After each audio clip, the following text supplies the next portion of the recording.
আসসালামু আলাইকুম ভিউয়ার্স, আপনারা সবাই কেমন আছেন? আলহামদুলিল্লাহ, এই কাজটি আমরা শেষ করেছি। আপনারা সকলে জানাবেন কাজটি কেমন হয়েছে, কমেন্ট করবেন।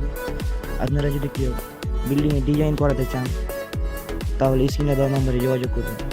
আমরা বাংলাদেশের যে কোনো প্রান্তে গিয়ে কাজ করে থাকি, প্রচুর অল্প রেটে কাজ করে থাকি আমরা। আপনারা যারা নিজের স্বপ্নের বাড়িকে নিজের মনের মতো করে সাজাতে চান, যে কোনো ডিজাইন করে থাকি আমরা। আপনারা স্ক্রিনে দেওয়া নম্বরে যোগাযোগ করবেন এবং চ্যানেলটি সাবস্ক্রাইব করবেন। আমাদের সাথে থাকবেন নতুন নতুন ভিডিও পেতে। আশা করি ভালো থাকবেন। আল্লাহ হাফেজ।